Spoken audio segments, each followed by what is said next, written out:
આજે આપણે બનાવીશું 2 મહિના સુધી સ્ટોર કરીને ખાઈ શકાય તેવો ચોખાના લોટનો ક્રિસ્પી અને ટેસ્ટી નાસ્તો। તો ચલો આપણે બનાવવાનું શરૂ કરીએ। તો ચોખાના લોટનો ટેસ્ટી અને ક્રિસ્પી નાસ્તો બનાવવા માટે મેં અહીંયા એક મોટી વાટકી ચોખાનો લોટ લીધો છે। સાથે જ આપણે અહીંયા 3 ચમચી જેટલું બેસન લીધું છે। તો સૌથી પહેલા આપણે ચોખાનો લોટ અને બેસનને એક વાસણની અંદર લઈ અને ચાળી લઈશું। તો આ રીતે તમારે બેસન અને ચોખાના લોટને ચાળીને જ લેવાનો છે। તો બેસન અને ચોખાના લોટને આપણે અહીંયા એક વાસણની અંદર ચાળી લીધો છે। તો હવે આપણે બંનેને મિક્સ કરી લઈશું। તો બંને લોટને આપણે સરસ અહીંયા મિક્સ કરી લીધા છે। તો હવે આપણે એક કડાઈની અંદર જે વાટકીના માપથી આપણે અહીંયા ચોખાનો લોટ લીધો હતો તે જ વાટકીના માપથી આપણે અહીંયા એક વાટકી પાણી લઈશું। હવે આપણે તેની અંદર 1 ચમચી સફેદ તલ ઉમેરીશું। સાથે નાની અડધી ચમચી જીરું ઉમેરીશું। નાની અડધી ચમચી હળદર પાવડર ઉમેરીશું। નાની અડધી ચમચી રેડ ચીલી ફ્લેક્સ ઉમેરીશું। સ્વાદ પ્રમાણે મીઠું ઉમેરીશું। ઝીણા સમારેલા લીલા ધાણા ઉમેરીશું। 2 ચમચી તેલ ઉમેરીશું। તો બધા જ મસાલા આપણે અહીંયા ઉમેરી લીધા છે। તો બધું સરસ આપણે મિક્સ કરી લઈશું અને પાણીની અંદર એક ઉભરો આવવા દઈશું। તો તમે જોઈ શકો છો પાણીની અંદર સરસ ઉભરો આવી ગયો છે। તો હવે આપણે જે બેસન અને ચોખાના લોટને મિક્સ કરીને રાખ્યો હતો તે થોડો થોડો ઉમેરતા જઈ અને મિક્સ કરી લઈશું। તો આ રીતે તમારે અહીંયા થોડો થોડો લોટ ઉમેરતા જઈ અને મિક્સ કરી લેવાનું છે।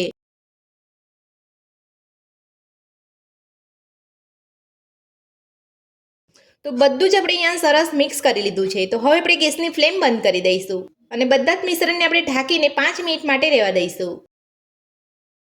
તો 5 મિનિટ જેટલો સમય થઈ ગયો છે અને આપણો લોટ પણ એકદમ સરસ રીતે સીજાઈ ગયો છે। તો હવે આપણે લોટને એક વાસણની અંદર લઈ લઈશું। તો એક વાસણની અંદર આપણે અહીંયા લોટ લઈ લીધો છે। તો હવે આપણે હાથ ઉપર થોડું તેલ લગાવી અને લોટને મસળી લઈશું। તો લોટ આપણો ગરમ હોય ત્યારે જ આપણે અહીંયા મસળવાનો છે। લોટને આપણે અહીંયા ઠંડો નથી થવા દેવાનો। જો તમને આ સ્ટેજ ઉપર તમને થોડો લોટ અહીંયા કોરો લાગતો હોય તો તમારે અહીંયા થોડું ગરમ પાણી ઉમેરી અને તમારે લોટ મસળી લેવાનો છે। તો આ રીતે લોટ મસળતા જઈ અને આપણે નાસ્તાનો લોટ બાંધી લેવાનો છે।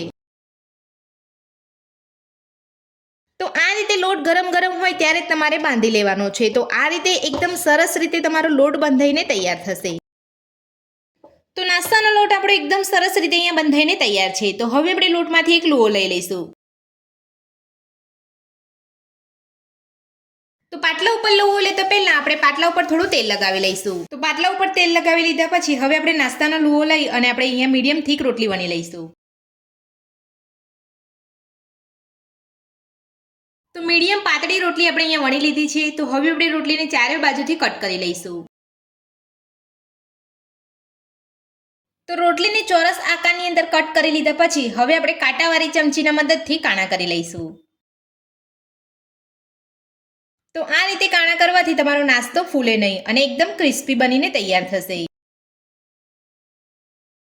તો કાંટાવાળી ચમચીથી આપણે અહીંયા કાણા કરી લીધા છે। તો હવે આપણે નાસ્તાને કટ કરી લઈશું।